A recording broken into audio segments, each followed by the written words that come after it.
స్వర్గీయ రాజశేఖర రెడ్డి గారు ముఖ్యమంత్రి ఉన్నప్పుడు హాస్టల్ పెట్టడం జరిగింది.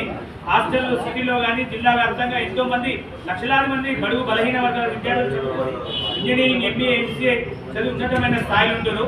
అట్లాంటి బిల్డింగ్లలో ఈరోజు సొంత బిల్డింగ్ లేవు కాబట్టి రాష్ట్ర ప్రభుత్వానికి కృష్ణన్న గారి నేతృత్వంలో ఈరోజు రిప్రజెంటేషన్ ఇవ్వడం జరిగింది. ఈరోజు తొందరలోనే బిల్డింగ్లు ఏర్పాటు చేయాలని, రెండోది అన్నగారు ఉన్న పార్లమెంట్ దాంట్లో అనేక మంది ఫండ్స్ తీసుకొచ్చి ఈరోజు అందరూ జరుగుతూనే ఈరోజు ఉన్నతమైన స్థాయికి వస్తారన్న గొప్ప సంకల్పంతో అన్నగారు అడగడం జరిగింది.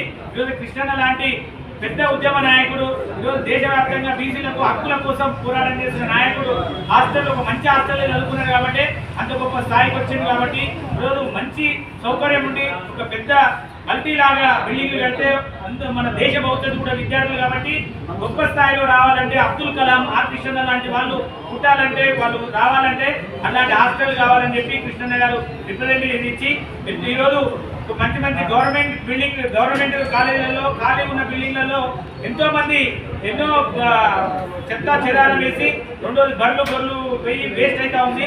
అదే ఈరోజు ఆ బిల్డింగ్లు ఏర్పాటు చేస్తే గొప్ప స్థాయికి వచ్చే వాళ్ళు వస్తారని చెప్పి తెలియజేసుకుంటూ, రెండోది కార్పొరేషన్ లోన్స్ ఈరోజు రాష్ట్ర ప్రభుత్వం పూర్తిగా గత ప్రభుత్వం ఈ ప్రభుత్వం చేసింది. కార్పొరేషన్ లోన్స్ ఇవ్వాలి, కార్పొరేట్ ఫెడరేషన్స్ ఇచ్చి కుటీర ప్రభుత్వం చేసి బీసీలకి ఎదుగుదలకి ప్రభుత్వం తోడ్పడాలని చెప్పి కృష్ణన్న గారు డిమాండ్ చేయడం జరిగింది. రెండోది ఫీజు బకాయిలు పూర్తిగా ఇవ్వాలి. గత 4 సంవత్సరాలు ఇయ్యక సర్టిఫికేట్ లేక పేద విద్యార్థులందరూ ఈరోజు ఇదైతే ఉన్నారు.